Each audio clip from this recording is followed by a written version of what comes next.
So, as a young high school student back in the year 2000, I joined a group of friends and spent the summer in a summer yeshiva program down in Los Angeles in Yeshivas Or Elchanan Chabad.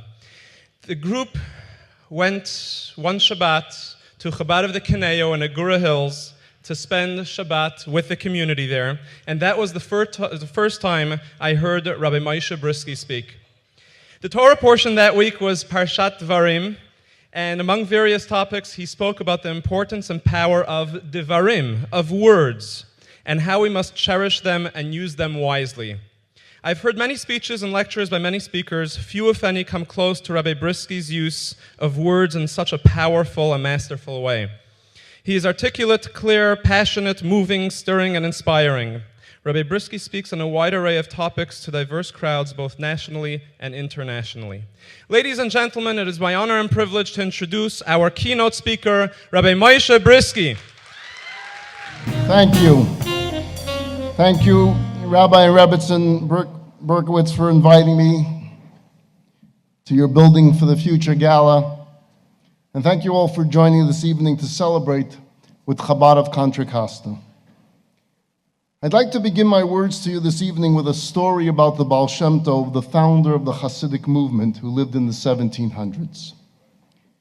It was a cold and rainy night. The disciples of the Baal Shem Tov were sitting in the study hall. They were engrossed in their mystical studies, when suddenly the door burst wide open and in came running this simple peasant, a wagon driver. The man was obviously very upset and in a deep state of panic.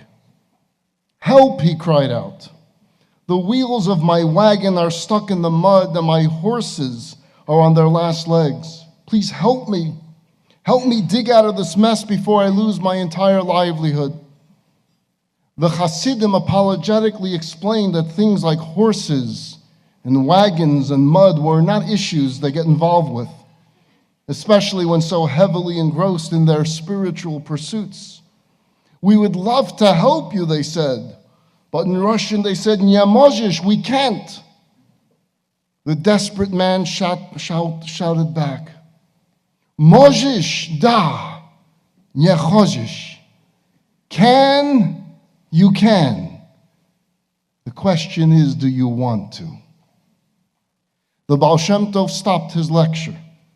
He told his students that the message of the peasant was far more important, far more profound than any message they could get from his talk. Możesz, da, nie chcesz. Can, one always can. The question is, do you want to? This story was told by the Lubavitcher Rabbi on countless occasions, especially during the 1950s, the first years of the leadership of the Chabad movement under the Rebbe's auspices. At that time, the unspeakable pain of the Holocaust was all too fresh in the hearts and minds of world Jewry. The after effects of the physical nightmare led to spiritual disillusionment, causing so many of our people to drift away from their sacred heritage. At every opportunity, during every gathering, the Rebbe would exhort to his followers, we must reignite the sparks within the souls of our brethren throughout the world. We must reach out with love. We must reach out with acceptance. And we must inspire goodness and sanctity. We must inspire a rebirth of Judaism. We must strengthen the faith. We must build schools and synagogues and Jewish centers in every nook and cranny, corner and crevice of the globe, wherever Jews may find themselves. At first, the Rebbe's cries were met with skepticism, if not outright rejection. Who are we? How are we to even attempt such ambitious and unrealistic endeavors? If we'll be able to just maintain our own family's sense of Jewish identity and commitment, that would be a miraculous achievement in itself. But to go out there into the dark and apathetic world and seek to influence and inspire others is impossible. We can't. We just simply can't. But the Rebbe would not hear of it. In a voice reverberating with passion and with urgency, he would quote the frustrated wagon driver in the story of the Baal Shem Tov, and he would say to his Hasidim, Moshe da nechozish, you can. You can. The question only is, do you want to? The Rebbe, however, was also the most persistent of men. And in the days and in the months and the years to follow, he would take his Hasidim by the hand, so to speak, and he would encourage them and he would assure them, you can. The only question I ask is, do you want to? The Rebbe called upon his Hasidim to share his vision for a brighter future for all. He looked us straight in the eye and said, you can make a difference. You can impact a community. You can change a world. Yes, you, teenagers and young couples in your 20s and your 30s, stand tall. Strengthen yourselves. Ufaratsta, spread out. Go. Israel, Eastern Europe, Western Europe, Africa, Asia, North America, South America, East Coast, West Coast, just go. Emboldened by this inspiration, first tens, then hundreds, and then thousands of shluchim, of emissaries, went forth upon every continent. Chabad evolved into a vital worldwide network of schools and Chabad houses and outreach centers spanning the globe, with over 4,000 centers today. Indeed, the Rebbe's bold vision, his boundless love, and his relentless leadership rekindled the spirit of the post-Holocaust generation. Moshe da, yes you can. From the micro of the individual communities such as yours here in Contra Costa, California, to the macro of the global network of Chabad Lubavitch, each new day brings us closer to realizing the Rebbe's greater vision of a world transformed into this haven of goodness and holiness that it was always meant to be. So if you ever wonder, what brought Rabbi and Rebbetzin Dov Ber and Chaya Berkowitz and their children to your neck of the woods? The answer is simple. They are Hasidim of the Rebbe who answered the calling, who rose up to the challenge. You can. The question is, do you want to? And they said, yes, we want to. And we can. There's a famous anecdote related in the Talmud wherein the great sage Chani Hamagal once met an old man who was hard at work planting a carob sapling. Do you know how long it takes for a carob tree to actually emerge from the ground from the time its seeds are planted, he asked. I do, said the farmer. It takes 70 years. So why are you bothering? Surely you realize that you will not live long enough to see the fruit of your labor. What's the point? To which the old farmer answered, when I came on the scene, there was plenty of carob to enjoy because my grandparents had the foresight and the selflessness to plant on my behalf. The words of the Talmud, as my ancestors planted for me, so I now plant for my children.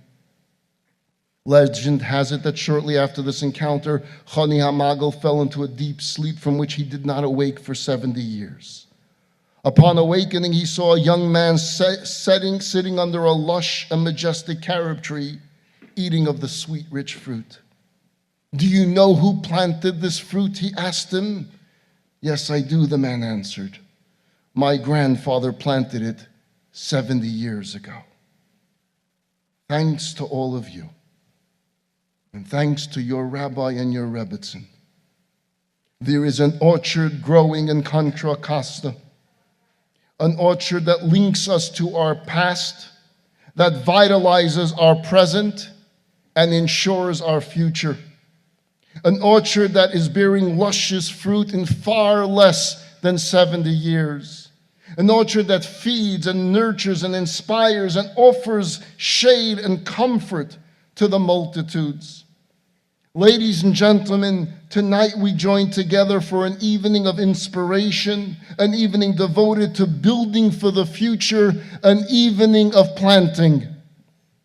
Your presence here tonight and your support just moments ago means that you recognize that you don't only live for yourselves, and we don't only live for today. We live with a broader view of history, a grander picture of the world, and a deeper appreciation for the impact we are meant to have on it. Our mandate and our imperative is abundantly clear. As our ancestors planted for us, so we must now plant for our children and for our children's children. There's more work to be done. There's more trees to be planted. One of the most widely read books of the 20th century was The Diary of Anne Frank. Published in more than 60 different languages, it is the eloquent and heart-wrenching words of a 13-year-old Jewish girl written over the course of 2 years while she was in hiding with her family during the Nazi occupation of the Netherlands. The family was apprehended in 1944, and Anne Frank ultimately perished in the Bergen-Belsen concentration camp. In her diary, Anne Frank describes how she would look out from the attic through the only window that wasn't blacked out to prevent anyone from seeing movement in the annex where they were hiding. And there was this tree, she describes, a chestnut tree that she could see from the window. She writes, nearly every morning I go to my attic to blow the stuffy air out of my lungs. From my favorite spot on the floor, I look at the blue sky and the bare chestnut tree on whose branches little raindrops shine, appearing like silver. I see the seagulls and other birds as they glide on the wind. As long as this exists, I may live to see it. The sunshine, the cloudless skies. While this lasts, I cannot be unhappy. The last time Anne wrote about the chestnut tree was in our entry of May 13th, 1944, shortly before her family was discovered. She writes, our chestnut tree is in full bloom. It's covered with leaves and is even more beautiful than last year. That tree that Anne Frank wrote so much about, represented her longing for freedom. It gave her the will to live on, the hope to carry on. It gave her the inspiration to share words that would be immortalized for all time as a stark portrayal of the contrast between the ultimate of cruelty and evil versus the ultimate of innocence and purity. Anne Frank's stately and majestic tree, as it turns out, was one of the oldest chestnut trees in all of Amsterdam. Unfortunately, several years ago, it was discovered that the tree was diseased and had to be cut down, lest it fall down and cause serious damage or injury. So what happened? A group of people took the sap of that tree and germinated it, from which they created hundreds of saplings. These saplings, consisting of the exact DNA of the old tree, were then given to schools and organizations all over the world to nurture and to grow. Anne Frank's life, like 6 million others, was tragically cut short. But her tree, that legacy of hope, of freedom, of human dignity, lives on. It has been transplanted within the hearts of millions, within the very consciousness of humanity. Yes, it will take many years for that physical tree to be restored to its full glory and splendor, but one day it will be many times over. My dear friends, this is what tonight is all about. Planting trees, creating orchards, bringing life and beauty and goodness to all of mankind. We would not allow our tree, the tree of Judaism, the tree of Jewish people, the tree of the 6 million to be destroyed or to disappear No, we replanted not one tree, but thousands, tens of thousands. How many of you in this room remember a song from the late 70s by a group called Kansas called Dust in the Wind? The bass, do you know it? Anyone want to sing it? Go ahead. Dust in the wind. Everything is dust in the wind. I close my eyes for a moment and the moment's gone. All my dreams pass before me, a curiosity. Same old song, just a drop of water in an endless sea. All we do crumbles to the ground, though we refuse to see. Now don't hang on, nothing lasts forever but the earth and sky. It slips away and all your money won't another minute buy. Dust in the wind. All we are is dust in the wind. The story goes that Kansas songwriter Kerry Livgreen based his lyrics on a passage from Ecclesiastes. But let's face it, it's some pretty depressing stuff.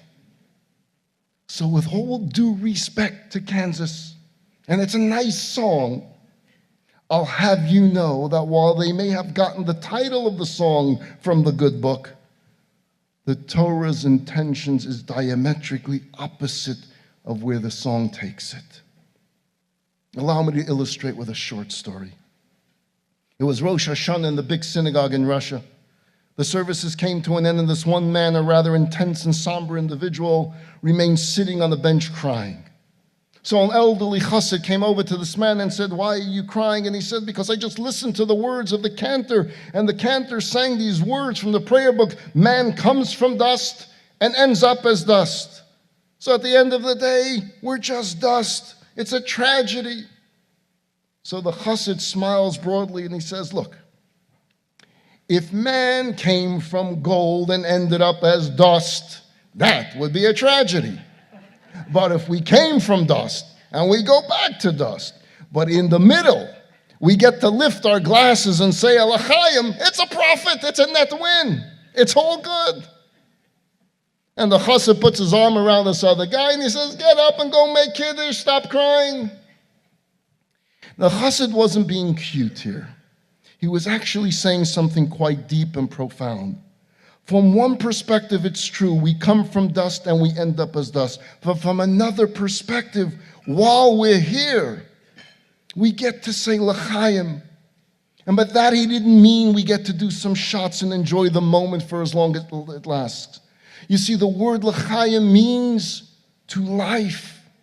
Not just life in the temporal sense, but life in the eternal sense. During this tiny window of time, otherwise known as our lifetime, we can accumulate profit.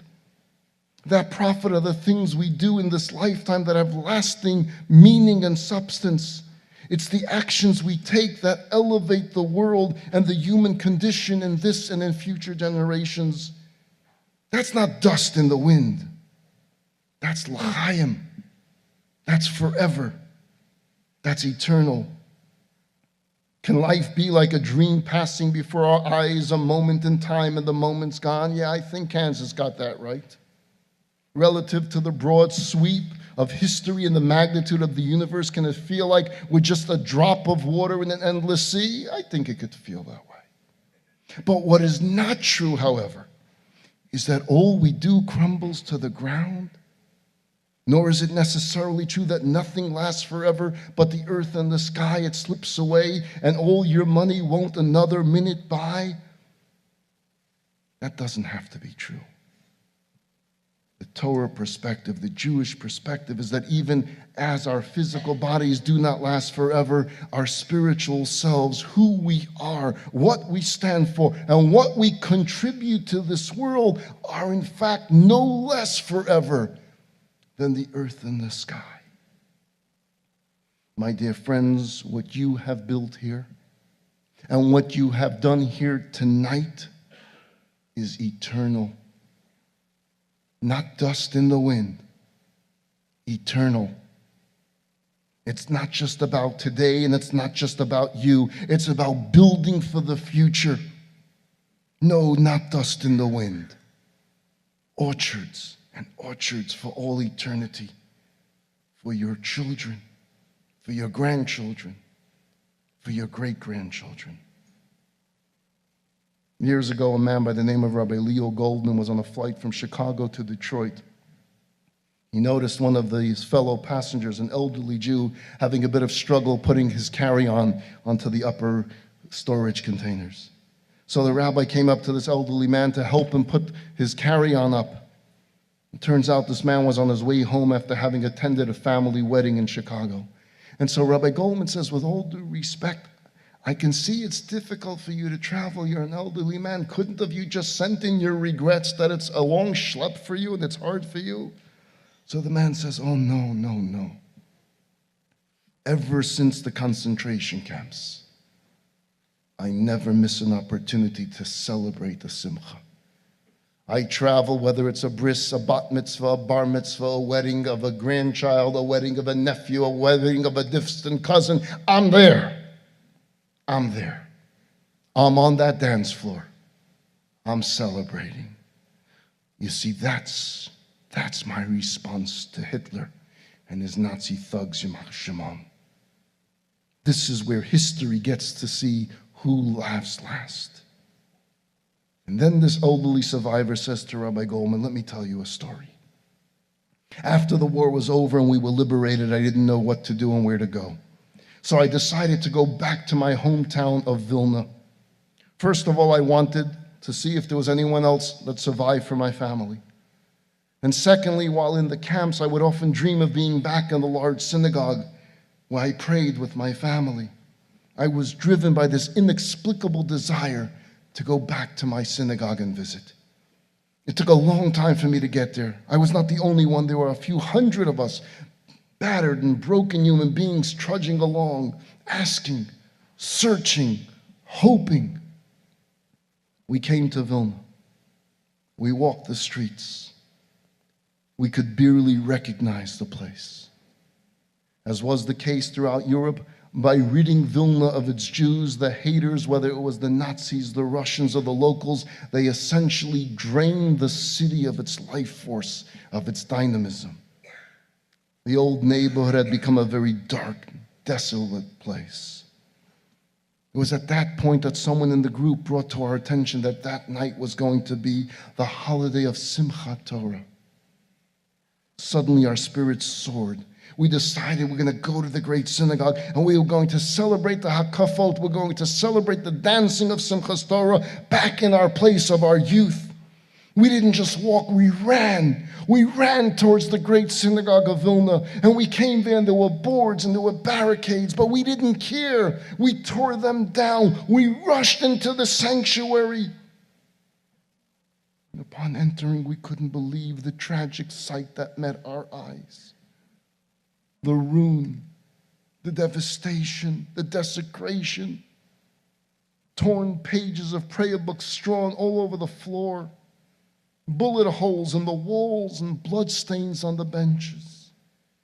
We cleaned up as best we could, and we decided that notwithstanding our sorrow and anguish, we would hold our Simchat Torah celebration. We walked to the eastern wall, to the magnificent Holy Ark. We opened the doors to the Ark, and they were empty. There were no Torahs to be found.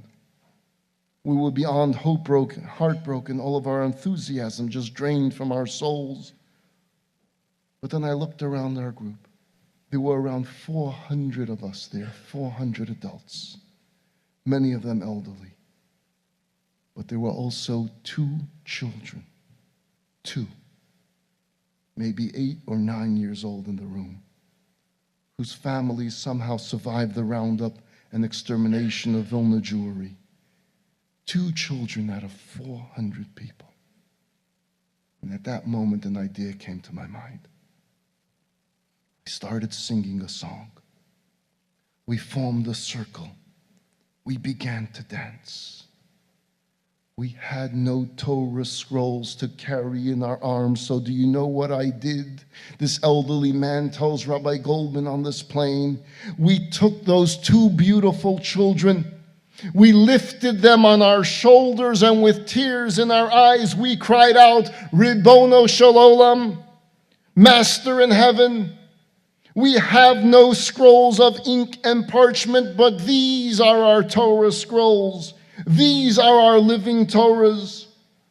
We danced and we danced from evening until morning with those smiling children. And the great shul of Vilna was suddenly filled once again with the sanctity and with song, with spirit and with joy. And that's why, says this elderly man on the airplane, I go to every simcha, every celebration that I can. For as I felt that night when I saw those children and when I'm on that dance floor, I know, Am Yisrael Chai, the nation of Israel would live on. I'd like to conclude my words with one more story for you. Back in the 1990s, communism was finally falling apart. Hungary gained independence from the Soviet Union. People suddenly had freedoms the like of which they hadn't had since 1956 when Russia invaded Hungary. For the first time in decades, people were able to make their own choice regarding the schooling of their children. And so, like everywhere all over the former Soviet Union, Jewish schools began opening all over Hungary. One such school was going to open in Budapest.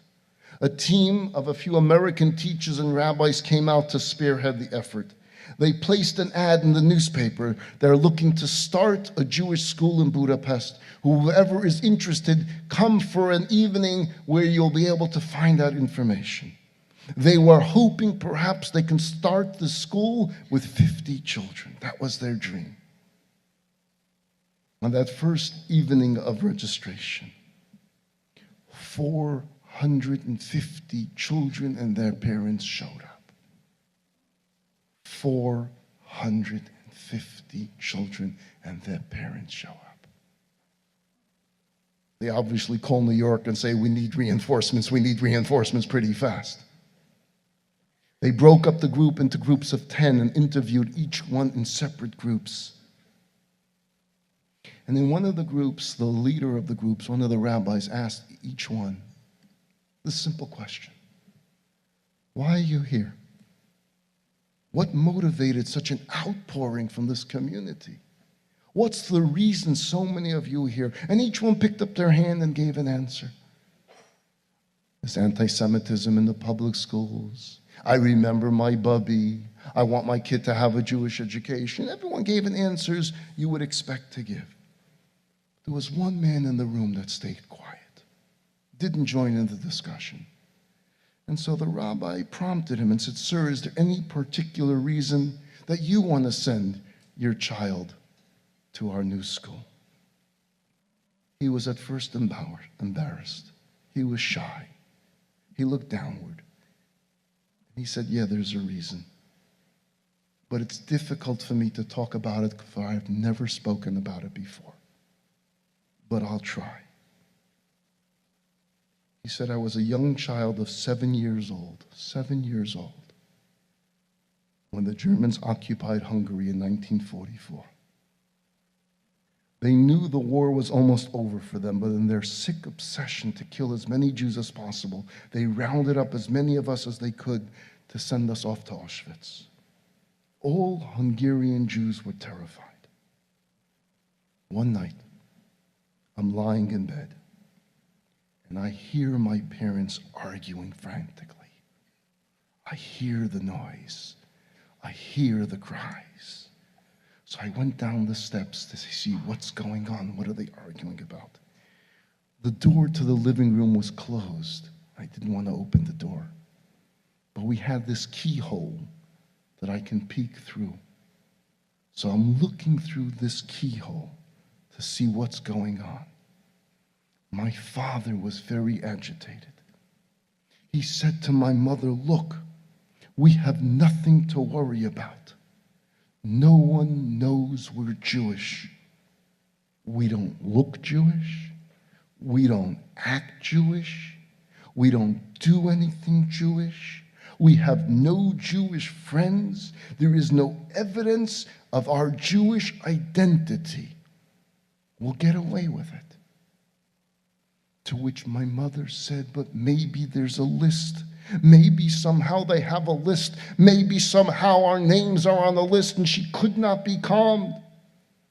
My father said, even if there is a list, and even if the Nazis came here tonight, and even if they kicked down this door tonight, they could look throughout our entire house. There is nothing Jewish in this house. There is nothing that they could find that we would be associated as being Jews.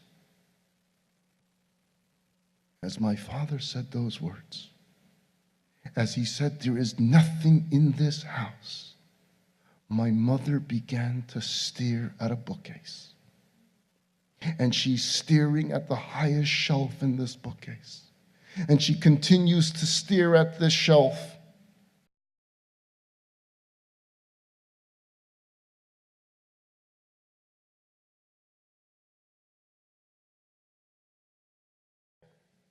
It was the Jewish prayer book that my mother's mother gave her on the day of her wedding to my father.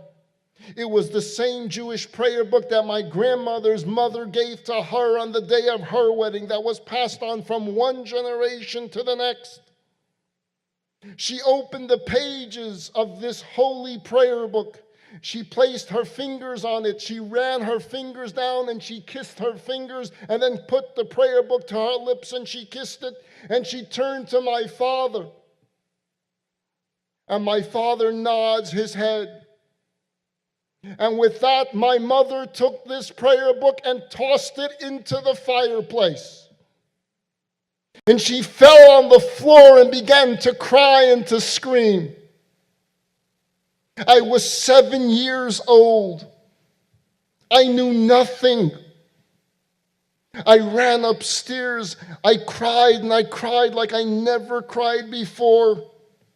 I cried all night long. No, we had no Jewish friends. We never acted Jewish. We never observed anything Jewish. We never celebrated anything Jewish. And yet I knew in my heart that what I just witnessed was an awful and terrible thing.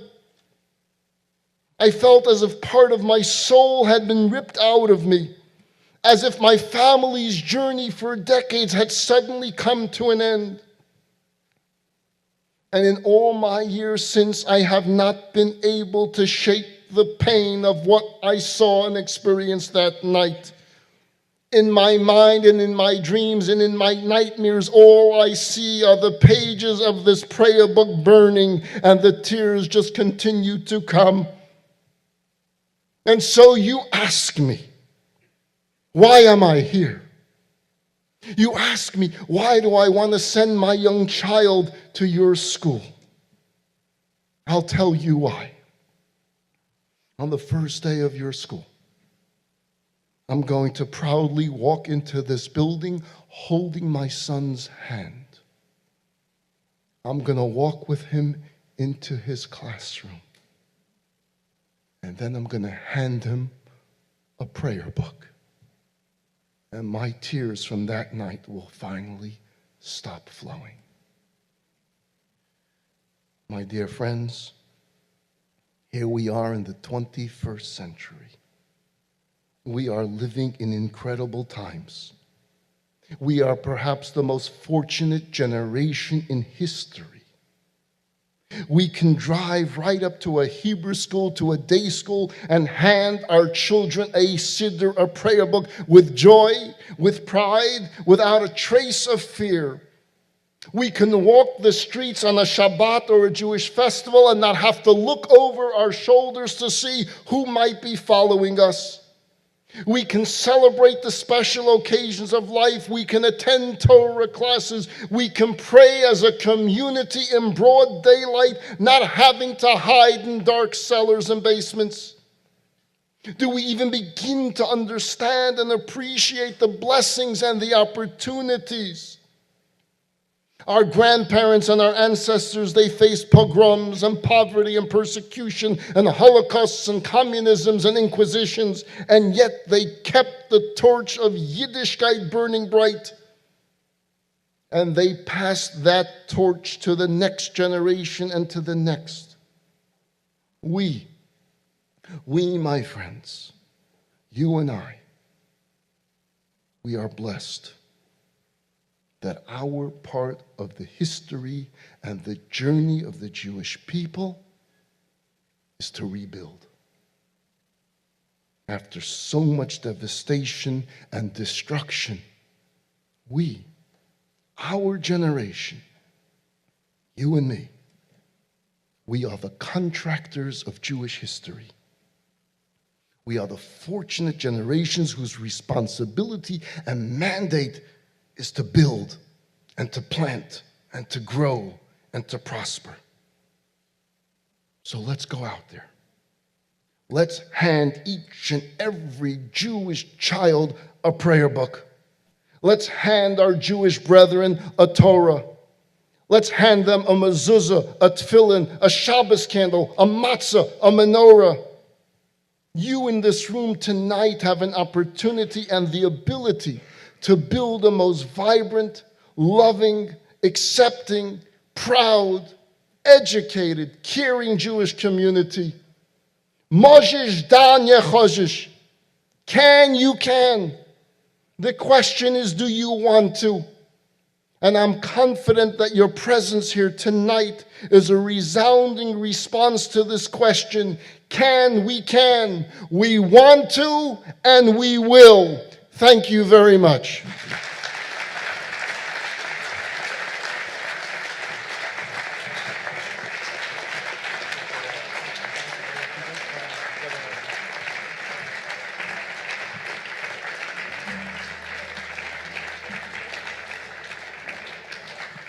Wow. Thank you very much, Rabbi Bryski, for your very inspiring words. Thank you so much to every one of you for joining us tonight for such a special, moving, and inspiring evening. May we celebrate many more wonderful smachot, simchas, and joyous occasions together. Thank you very, very much. Yasher koach. Yasher koach. Thank you.